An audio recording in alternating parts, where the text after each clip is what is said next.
Josh Greenbaum, welcome back to Top Docs. Thanks, Ken. Thank you for having me. Great to see you. Great to see you as well, and I'm really excited to talk with you about one of my favorite docs of 2024, Will and Harper, and to, dive deep into a discussion of the one scene in particular as part of our semi-regular Anatomy of a Scene segment. Great. I'm excited to dissect with Great. you. Well, dissect we will, and we are going to be focusing on the final scene of Will and Harper, which I think, spoiler alert, I think you really nailed the landing. So, Well, thank you.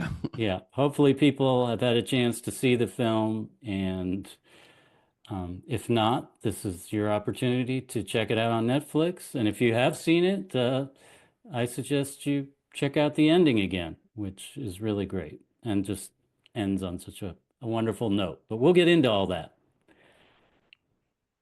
So now, for to make it easier for me and Josh, I'm gonna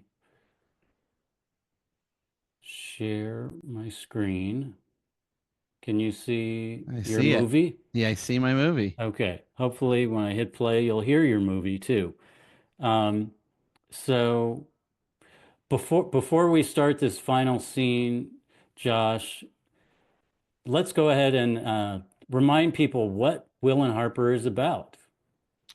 Sure. So it is a story of a documentary of two old friends, Will Farrell and his friend of 30 something years, Harper Steele. And it's really a road trip that the two of them take after Will and Harper they met 30 something years ago at Saturday Night Live, and a few years back, and they've been friends ever since. Harper's written many, many wonderful Will Ferrell films and sketches. And if Will was ever in something really funny or unique, there was a good chance Harper Steele's writing was involved.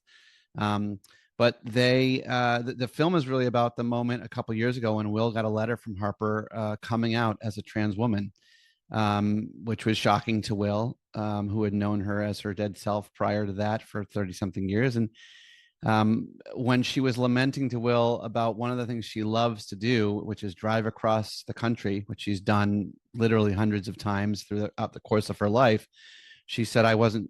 I've not done it since I've transitioned. I'm not sure. I'm not sure. I love this country. I don't know if it loves me back."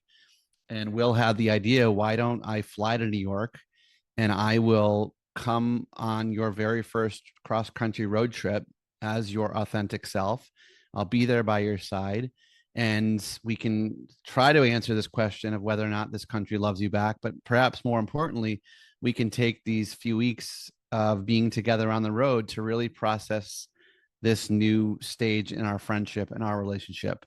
Because I think Will, obviously, as you see in the film, has lots of questions as to what does this change mean for their friendship, and how much has changed, how much hasn't. Will he be meeting a whole new friend in Harper? And so it's a road trip documentary, and we started in New York and made our way west, for the first half, kind of up north, and then we shot down south through the middle of the country, and then finished the last part of the trip through the southwest and landed in Los Angeles, and specifically headed towards Santa Monica Beach, where they were planning on putting their lawn chairs, their camping chairs, in the sand to kind of culminate this road trip. And I think that's sounds like the scene we're going to break down today.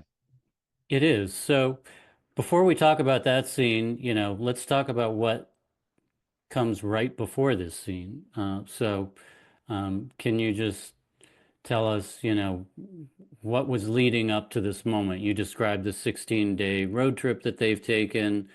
They come back to LA, and what's the scene right before this one? Well, right before, I mean, I guess a couple before this is a really emotionally revealing scene where we really our last day before we got to Los Angeles was, Harper took Will to this home she had bought in the desert in Trona, California, where in essence she was planning on sort of living out her life in hiding in this very small ramshackle house in a pretty rundown town. out in the Mojave Desert.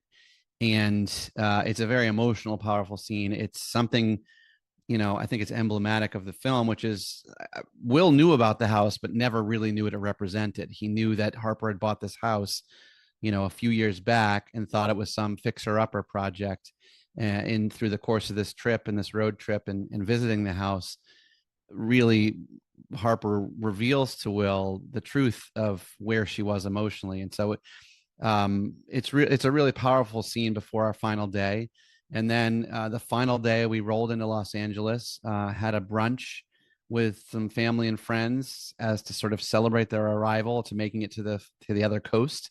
And then they drove just the two of them for the last. Well, first the final day they went and got their nails done with Molly Shannon, which is a really sweet scene. Got a pedicure, and then they drove to the beach. And on the drive, one of the running gags, jokes of the trip was at some point they decided they wanted a theme song for their film, for their road trip rather, and they tasked Kristen Wiig with writing a theme song for this trip, but they wanted it to be jazzy and a little bit up tempo, but a little sad and bring a tear to your eye, and a little country, and it should chart. They gave her this insane task of writing this song. And I believe right before they pulled into this parking lot at the Santa Monica Beach, they called her one last time because they've been calling throughout the road trip and she's not been picking up, and they've been wondering how the song is going. And I believe right before they pull in here, Harper calls Kristen Wiig and says, "Hey, just wanted to check in, Kristen. We're pretty much at the end of our trip. Wanted to see how the song is coming. If you can send it anywhere in the next 2 to 8 minutes, that would be great." So as you'll see in the film, she does not, but I won't give it all away, but she does deliver on her promise in the post credit scene. Exactly. So, this is the end of the road trip, but it's also the end of your movie. So, I wanted to ask before we play through this scene, like, you know, Harper and Will have their goals for how they want to end the trip, or, kind of what they Sure. want to do to see the culmination of this journey. You, as the director of this movie, have your goals for the movie and how you want to end it. So, you know, you were definitely not, as a road trip movie, it's not like you were going to pull an ending out of some other part of the trip. Right. The movie's going to end with the trip, with the end of the trip. So, here you are, you're shooting this scene. What is going through your head? What are you hoping is going to end your movie, basically? It's a great question, and it is that, like, even just hearing you describe it conjures like very light anxiety, because any doc filmmaker out there knows you're part of the joy of what we do as documentarians is letting go, right? And saying, I don't know what's going to happen. I hope it's interesting. I hope it's powerful. I hope it's emotional. I hope it's relevant to the story we've been telling. But part of it is just letting go and saying, I don't know. I don't know if there's going to be anything there. I don't know what will happen. So trying to take myself back to that moment. I think I was very hopeful that on one hand that this final moment where they pull out their camping chairs, has some degree of finality, and if ever there was a time to really kind of try to provide some summation of what they took from the trip, this would be that. A little bit of it did happen in their meeting with Molly Shannon, who beautifully asked them what, if anything, they learned about each other on the trip. So thank you, Molly, for that. But yeah, I think I was just hopeful that it would feel like we've reached some type of conclusion, if not about the question raised earlier, which is, I love this country, will it love me back? Which I think we did reach some conclusion. Whether or not it's definitive is up to the viewer. But I think we did reach some conclusion there. But really the one I was most interested in is, what does the conclusion of their relationship look like? Where is it headed?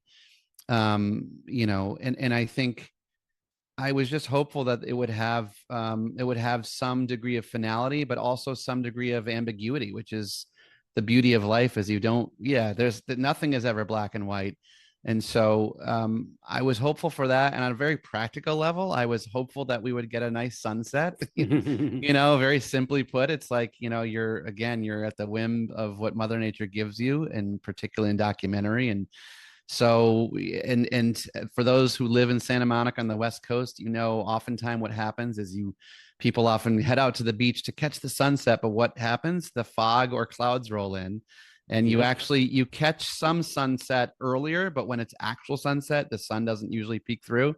And like many other moments along this road trip, we had wonderful kismet. And I actually, when I was in the color correction for this film, I almost had to desaturate the sky Mhm. because it looked fake. It looked like, oh, you guys really tried to make this look so beautiful. And in fact, it just was. It was just, we had these beautiful God rays and the colors. You have the oranges and the yellows and the magentas and the purples, and just literally a rainbow of color up in the sky as we pulled in. And so I was incredibly grateful for that. And then, as we'll dive into the scene, a couple things certainly surprised me. One of which, obviously, is something I had planned and had not told me about. So, Great. Well, I'm going to go ahead and play this through, and we can even see in the still frame that this is on, which is the moment at which they pull into the parking lot at the beach.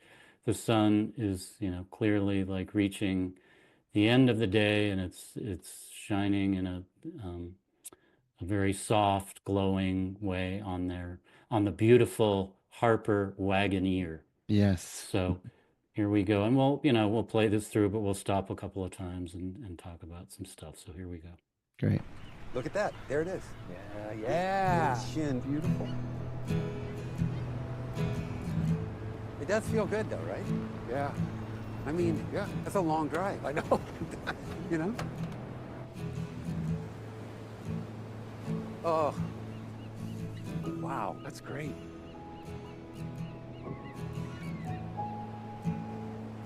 We've dropped these chairs in some very nice places, haven't we? Yeah. The Grand Canyon, Yep. the Mississippi River, Mighty Mississippi. in a Walmart parking lot. I will never forget this. Yeah. We'll never forget this trip. Because if it's in a week or 6 months from now, Yeah. the joy, Yeah. the joy I'm going to feel just seeing you, which I always felt, but it's like, man, I really got close to my friend Will. Yeah, I'm gonna think of something tomorrow me too. that I forgot to ask you. I'm going to think of a bunch of stuff I should have said And that I wanted to tell you. But We have time. we have time, and I mean, yeah. All right, let's stop it there. And we've already seen a couple of those things you were talking about, the summation, Harper kind of going through the litany of places that they stopped along the way, and then, they're talking about, things get a little bit emotional there, from Harper and Will about what the trip meant to them. And we're now frozen on this frame where we're seeing the setting sun poking through the clouds. And I wanted to, ask about just like camera placement and figuring out how you wanted to cover this scene. And also note, obviously with the setting sun, you're chasing the light here. So I'm sure that was a concern. So how did you figure out, uh-oh, how are we going to make sure we don't, lose every bit of sun that we're going to need here?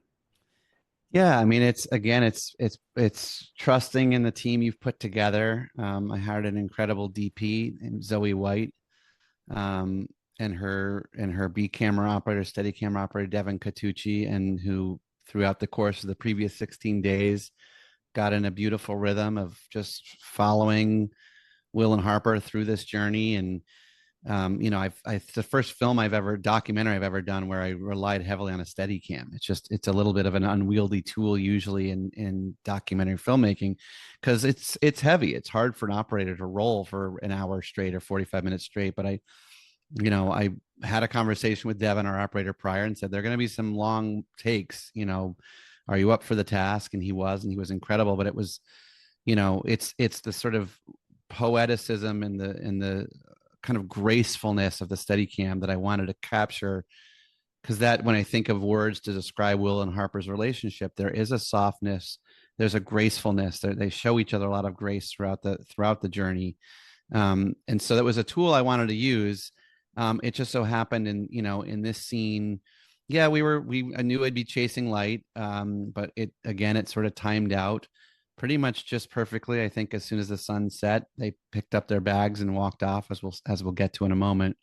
Um, but yeah, it's a beautiful, there's the dialogue they're having to me is so beautiful that I think there's Harper opens up about just the joy, which is a word, she talks about a lot, but there is such a thing, as I've learned the term trans joy, right? Which is this feeling that once you've kind of really become your fully authentic self and let go of all the artifice that many of us put on, trans or not, to make it through the day, the level of joy you experience is so deep and so pure, that I love she uses that word, that the joy she's going to feel when she sees Will, because she's going to be reminded of this trip and this journey they've gone on, and I think that's so true, certainly in my life, of like the power of shared experiences with someone else, of road trips or any other experience, and how seeing that person can take you back to that moment, even if it's 5, 10, 15 years ago.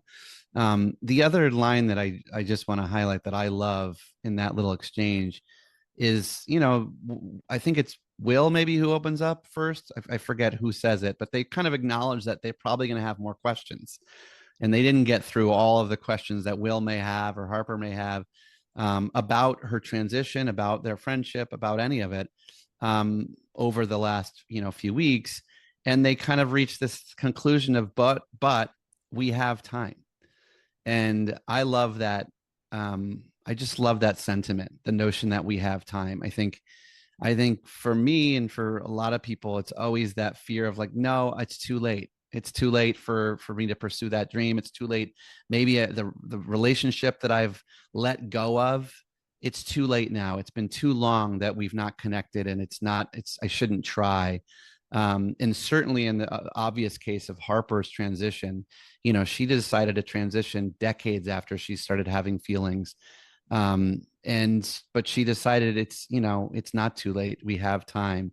So I just love thinking about that mutual conclusion they both reached, which is no, there's still time. There's always still time to reconnect, to try something new, to work further toward living your most authentic life. So yeah, and we to answer your question, about the cameras, it's just really feeling out where they are, where to back off and give some space and see the environment they're in, and then kind of slowly move into close-ups, which you'll see as we go further forward in the scene.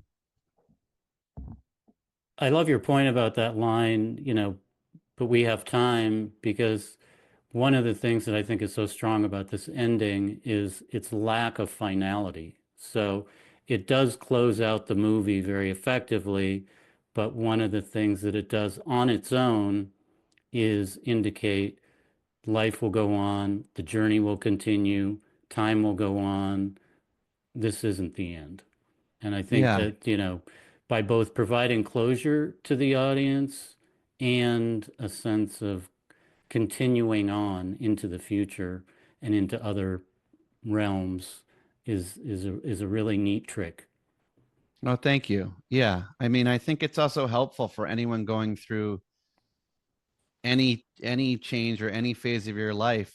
It's a moment, and this too shall pass, which is both a blessing, and I don't want to say a curse, but it's when things are good, remember that it won't always be that way, and when things are bad, remember that it won't always be that way. And when you're on a journey, there really tends to never be a final destination. And I think that's what's exciting about life in general, but certainly about their relationship, their friendship. And of course, I have been with them now for the next year since we filmed this, and it's such a joy to witness the next level of their friendship and their relationship, and even myself as both friends of theirs and as the filmmaker behind this story, the journey I've been on, and in the relationship I've had with Will and Harper. has just had such a profound effect on me, and it continues to grow and change. And every time I see them, like Harper said, I get a huge smile on my face and kind of am reminded of the joy we all experienced together on this road trip. Great. Well, let's go ahead and play some more. And here is our surprise, right? That's right. I got you a little present. You did? Yeah. Because we've obviously had this back and forth on beauty Yeah. and being okay with Yeah. kind of, whether it's makeup or finding the right dress, making yourself feel good as a woman, beautiful. So I thought to myself, oh, I know what I want to get Harper at the end of the thing. Her own pair of diamond earrings. Not diamond earrings, really? Yeah. Oh my God. So just as kind of obviously a memory of the trip, but just like it's okay to feel pretty and do nice, pretty things for yourself. Oh, jeez.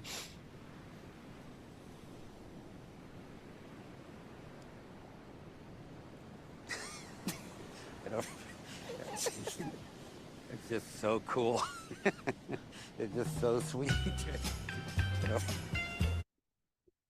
All right, and we have another music cue, and if we can, I'd love to just touch on the music at some point here as well. But so there's the surprise diamond earring gift, and again, this harkens back to a discussion that they had earlier in the movie about feeling pretty or the challenges of feeling pretty that Harper has. And I love the fact that, this is something that has stayed with Will, and he's kind of thinking, how can I help my friend through this? What can I do? What can I say? And so this moment becomes kind of an actualization of what he's hit upon as, a way to help his friend. And another thing that I really like is, we're starting to see some close-ups here, and he's talking about feeling pretty, and that's the moment where, the sun on both of their faces, but especially Harper, who you hold on a bit more in this scene, her face is so beautifully lit, by the setting sun. And in fact, I don't think she's ever been prettier. This is Yeah. the moment of peak prettiness. Um, so, Yeah. what what about sort of this part of the scene? And again, it sounds like you were not expecting this. You didn't know it was coming. So, how do you feel about, kind of how things played out at this point? Yeah, I mean, it was a total surprise. Will definitely did not tell me or anyone, obviously, that he was doing this. So I think we had started to move in closer with our cameras. It's one of those things where we started shooting, which I love, what we call French overs, right? Where they're shot from behind. You see them often in car scenes, or if two people on a bench, instead of putting the cameras in front, crossing each other over the shoulder type shots, you're actually behind them. So you're seeing less of the front of their face, but there's something really beautiful and romantic about it.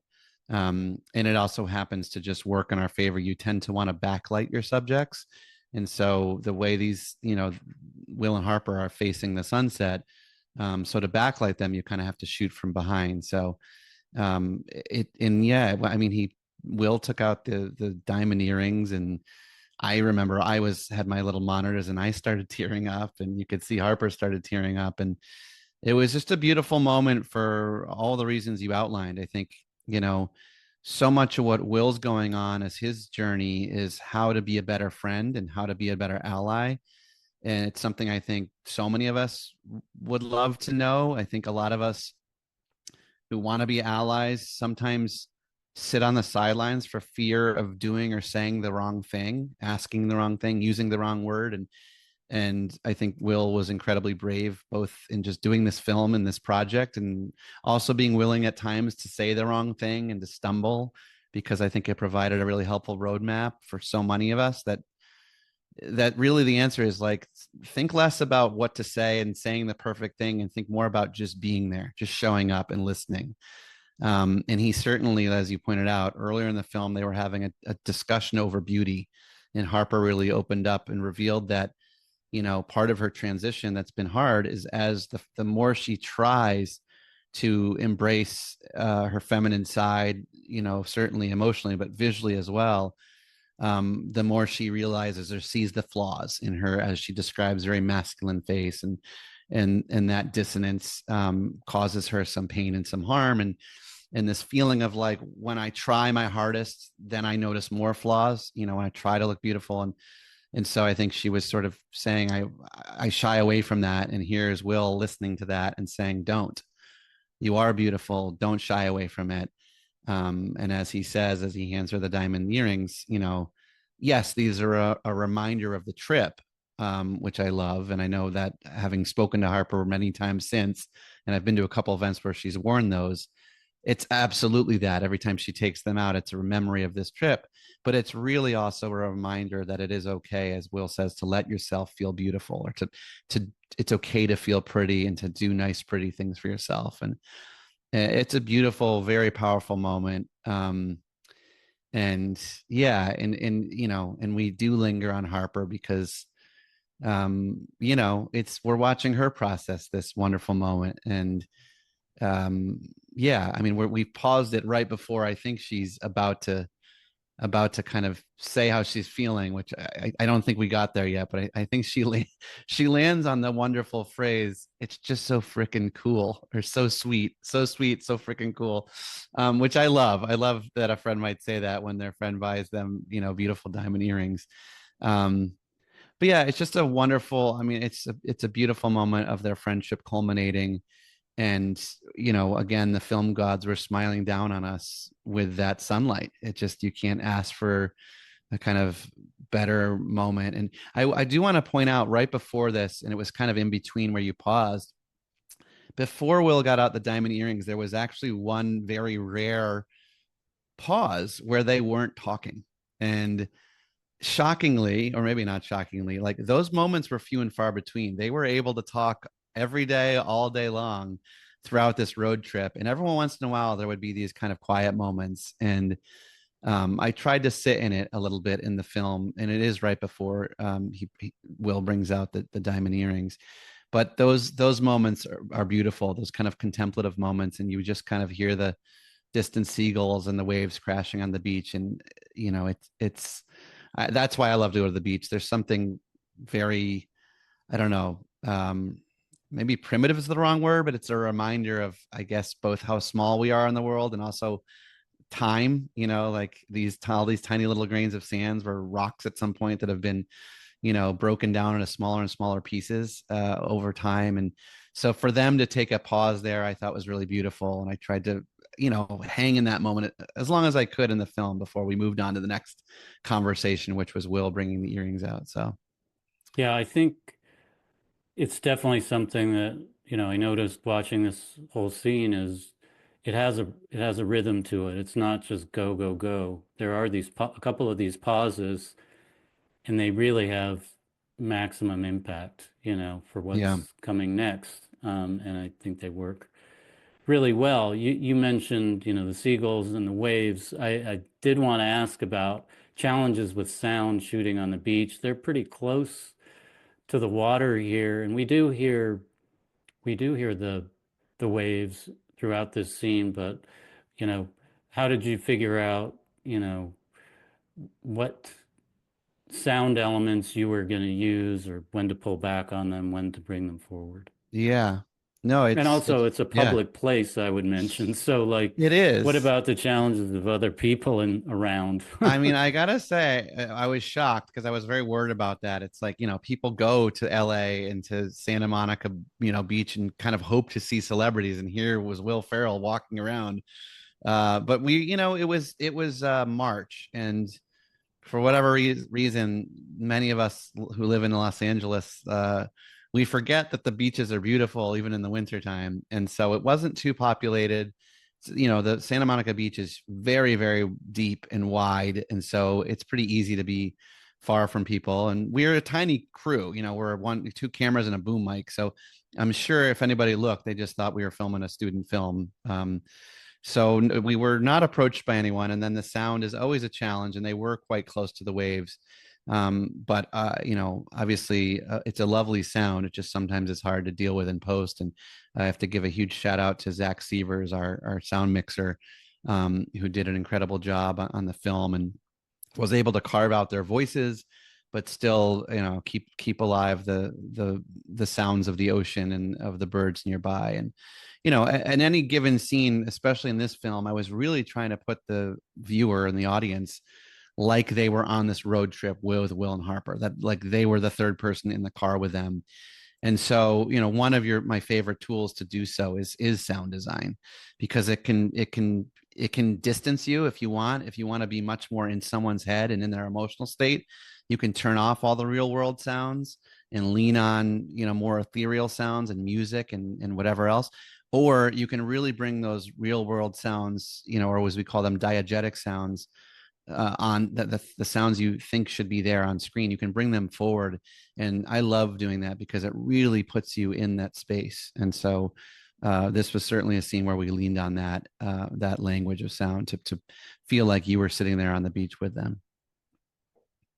Speaking of non-diegetic sound, as in music here, there's, I think, maybe three sound cues, maybe there's more, but in terms of music cues, there's when they first arrive, and then we're about to get one here, and then there's one at the end. So maybe at the end, we'll save that for the end after folks have heard the final one, but just put a bracket around that. And then I would also just mention, I also love that, what Harper says. It's so cool and sweet. But what I love about it too is she's speechless for one Yeah. of the only Yes, times in the you're whole totally right. movie. Yes, She kind of just doesn't know what to say. you're And I get the totally right. feeling that Will loves that too. Yes. No, you're exactly right. And Harper, as a incredible writer, never is at a loss for words. And I've spent a lot of time in my life with her, and she's never at a loss for words, but she certainly was here. And I think it spoke to the sort of pure power and beauty of and awe, sort of awestruck she gets in that moment when Will presents her. And then, yeah, musically, like you said, there was a bit of score before, by our incredible composer Nathan Halpern, and then this cue that just started playing, which we'll probably play in a second. Um, this has got a nice story behind it because the music of the film was super important to me. It's a road trip film, and what's a road trip without great music? And early on, when I first started meeting with Harper and Will about this project, and I should say I was friends with them prior to making this, which is the first documentary I've ever made where that was the case. All the other previous docs, I've met my subjects for the first time and approached them and talked about making a film, either about their story or about the world that they're a part of.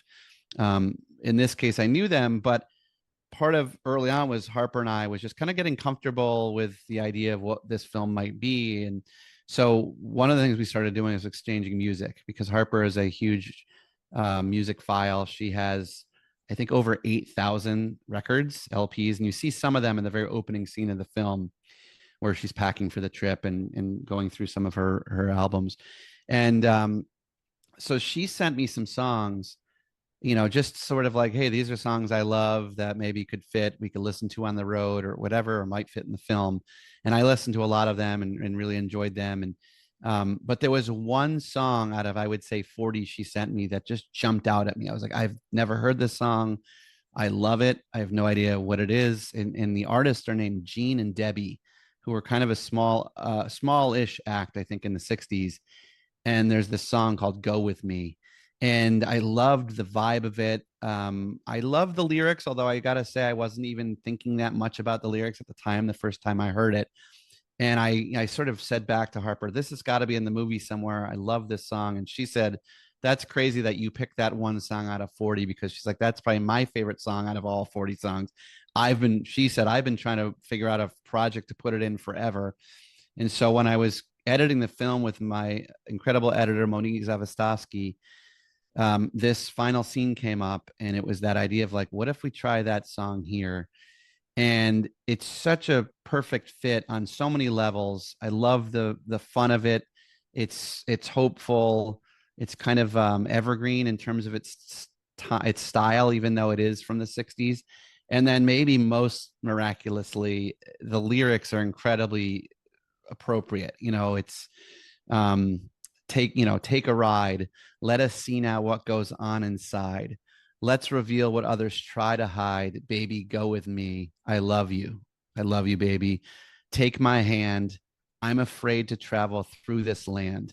I'm afraid that I won't understand. Baby, take my hand. I love you, baby. And it just was like so powerful.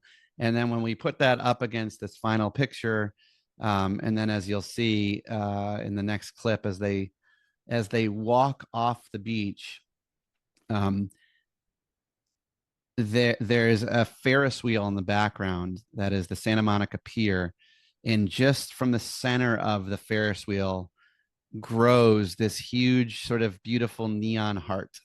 Oh, I And missed that. yeah, so you'll see it when we push play here. And Yeah. it just was beautiful. And it just, again, there was so many moments that felt like the universe was with us to tell this story. And that was another one of those. It was like right as they walked out of the frame, the heart grows, and it's really, beautiful. And I would bet, Ken, you're not alone. I don't think, probably most people don't notice that, but hopefully now that your listeners will be able to appreciate that little moment. But yeah, so music, and then of course there's a surprise song later, but music was a huge part. And this song by Gene and Debbie called Go With Me was such a fantastic way to end it. Yep, it's amazing. So let's hit play again. And you had mentioned earlier about trans joy, and I think we have an example of that right here, where Harper jumps out of her chair and goes straight to the water's edge. This is very special. I'm going in.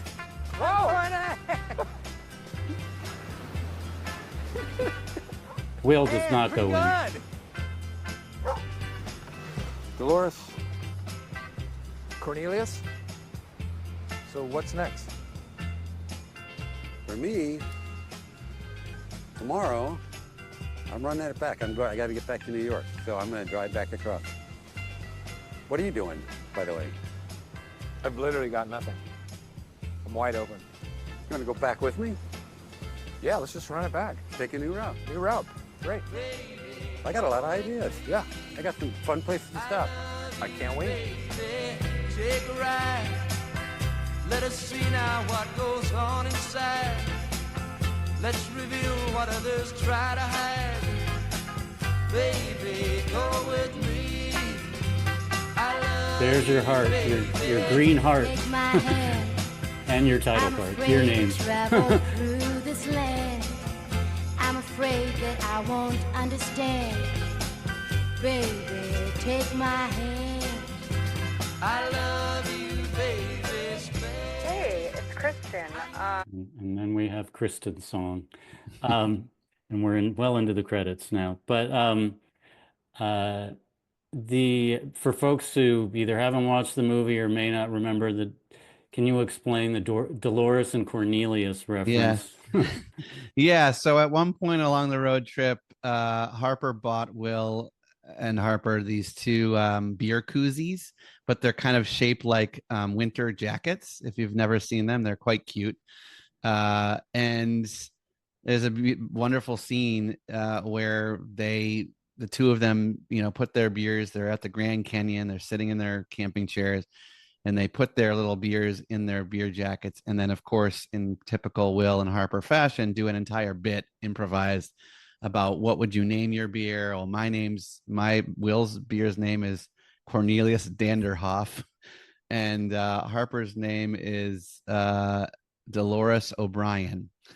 And they just do a whole beautiful kind of riff. And again, it's their comedy is clearly their love language, and it's how they connect. And it's actually coming on the heels. That little moment is coming on the heels of a really powerful moment where they ran into a retired therapist just randomly at the edge of the Grand Canyon, who they started talking with. And this therapist revealed that she had a patient 20, 30 years ago who, in retrospect, was someone who likely was a trans person who she feels that she gave very, very maybe bad or misguided advice and was pushing them away from living their true authentic life. And she opened up in a very profound and powerful way, which very much, again, for those who've seen the film, mirrors an experience that Harper had with one of her first therapists, who just kept pushing back and maybe delaying her, her development and her transition.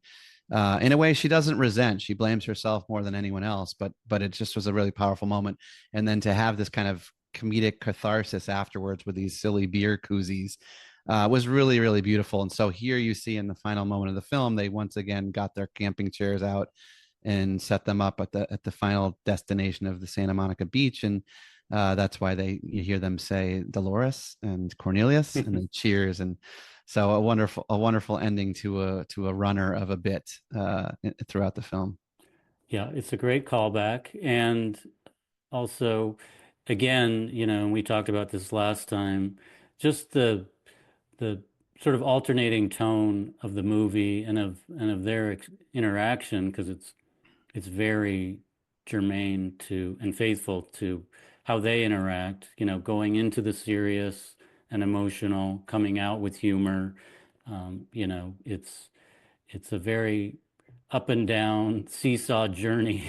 Yeah. And again, just, encapsulated here in the ending, which is a very poignant ending, but it's also one of humor and ridiculousness and silliness. So Yeah. you've got it all right here in this ending. I love the way as they start that final chat about, what are you doing, by the way? Yeah. You at that moment, your camera operator is pulling back. Pulling back. And Yeah. that's just something about that camera move is just exactly what you want in that moment. And I can't even quite explain it, but emotionally, Yeah. it totally works. Yeah, thank you. Again, a ton of credit to my operators and to Devin Catucci on the Steadicam for having the right instincts. I'm sure, I mean, I was right there, and I think probably also could imagine myself saying, okay, they're wrapping up, let's start to back up. I think you go into any given scene as a director, both in narrative and documentary, with maybe some visuals that you think might be the right language to capture it.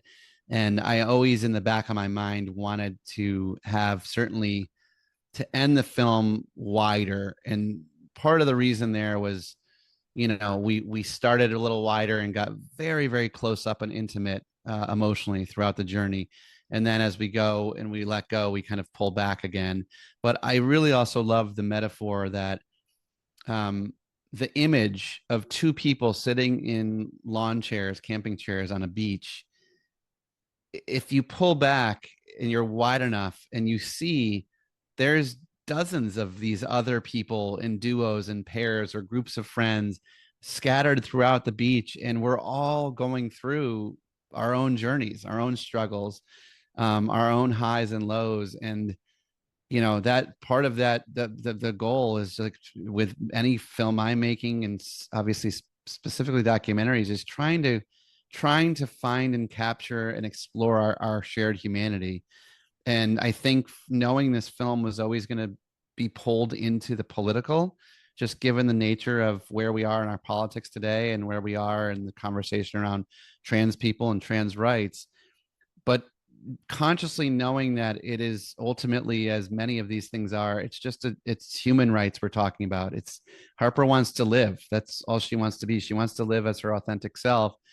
And part of my hope was that by pulling back and you kind of reveal like, yeah, these are just two people on the beach, and those other two right next to them down the beach might be you and your friend, or your, your aunt or your uncle or your cousins or your friends or whatever. We're all kind of trying to make our way through this thing called life, and let's remember that. And so that was certainly in the back of my mind. There's a kind of a pulling back, but there's a universality to their story. There's a weird reference I'm just pulling into my brain right now. I don't know why. But I always remember, I don't know, I was probably in my teens when I saw it, but the movie Ants, which is a weird reference to throw out, but it was this very fun movie, and you're so in it. And then at the end of this story, if you recall, I don't know how many people remember the end of the movie Ants, but it pulls out of this epic story you've been experiencing, and you see, oh, it's an anthill, and then you keep pulling back and you go, oh, it's in a little park, and then you keep pulling back, you go, oh no, actually it's in Central Park, and then you keep pulling back, oh no, it's actually, that's in New York City. So is this microcosm, and you keep pulling back and sort of see all of the planet. And it's like that we just did this whole kind of film and story about an ant and its life and quest for its identity, and and then you realize, oh no, there's an incredible metaphor here, and there's a universality of the story. And I think pulling back is often a nice way to do that. And so whether consciously or unconsciously, that was the intention, I think, behind it. And I'm glad that you felt it, even if you can't put it into words why it works. So Yeah, no, I think, I mean, I wrote the other thing that I think has a universal quality is when they pick up their lawn chairs and they go off, they leave frame. yeah. And, you know, I wrote in my notes, how many countless friends have done this very same thing. We've been on a journey too, and the journey continues. Mm. I think it's actually a pretty rare thing in a documentary. I think fiction films, you know, are able to achieve this, some of the very best ones, this effect of, these characters, their lives are going to continue when the Yeah. when the when the movie's done after the credits. That's the feeling in your head. Like Yeah. these are real people and their story is going to continue, and that leaves you thinking like, oh, I wonder what they're doing now. Of course, they're fictional characters. They're not doing anything. But here, these are real people, but it's that same sense of the story continuing on and on and on. And obviously, the seed is planted even more because Harper's just invited Will to run back across the country. So we Yeah. know it will continue. Yeah. Yeah. Thank you. I mean, I couldn't agree with you more. And that was the intention. And uh yeah, just like you said, picking up those lawn chairs and heading back, it's the journey continues. And who knows, maybe we'll do we'll do the first ever documentary sequel, Will and Harper 2, and they'll go to Europe or something, or go up to Canada. But of course it's not the first ever. There's been many documentary sequels, but not necessarily as like Will and Harper 2, the friends do Europe or something. That's a joke, but yeah, it's certainly the truth, and it is what they've been doing. And it's, Harper now, by the way, lives permanently out here, and Oh. she used to have a small place here in Burbank and her house in New York. But since her transition, she's decided, I want to move out and sell the home that I sort of lived in a different part of my life in. And so what's lovely about that is she lives not, a few blocks from me here in Burbank, and we see each other all the time. Every time I take my daughters to soccer practice, I drive by the Grand Wagoneer, which is not far down the street from me. And we continue to, get beers at our local dive bar that she introduced me to. And so it's really fun to see her journey continue, because it's, even since the movie's come out, obviously her experience has been incredibly different, and it certainly gets spotted here and there. And I'm on a text chain with her and Will and our couple of our producers. And every time Harper gets like a drink bought for her, she texts us like, it's working. The film is working. So Yeah. my last question, that begs the question, I'll make this my last. What is your beverage jacket called? Oh, What's the wow. name of your beverage Oh, jacket, I wish Josh? I was 'Cause as witty as those two. My beverage jacket is called, oh no, this is never going to be funny or good. Hmm. I think his last name is no, she did an Irish. So my guy is friends with Delois O'Brien, and his name is Steve Stevenson Jensen. He's Norwegian, so it's Stevenson Jensen. I like So it. Steven Jensen. See, this is why I'm behind the camera, No, Ken. no, no. That was Those great. two came up with an incredibly hilarious and organic. I mean, by the way, Will within 2 seconds was like, "Oh, I know the name of a beer. It's Cornelius Danderhoff." I'm like, "Wow, how does he do that?" Anyway, I'll have to come back to you with a better name, but No, Steven Jensen. I like yours, and I definitely would say, the three need to get together for a Yeah, reunion, and you definitely need to film that. So there's your sequel. will do. Oh, I like that idea, by the way. The whole sequel is just the beer koozies on a Yeah, journey. That's a great idea. maybe a short though, Josh. Okay, just a short. You're right. I think you're right, Ken. All right. Well, this has been fun, and again, a great excuse to revisit Will and Harper, and I can't recommend this film highly enough. And thanks for joining us again, and best of luck, and looking forward to what's next. Probably not the sequel, but No, whatever else really something is else. next. Yes, I've got some things, so we'll talk soon. But it's always great to talk with you, Ken, and thank you so much for having me. You bet. Thanks, Josh. Take care. All right, bye bye. Bye-bye.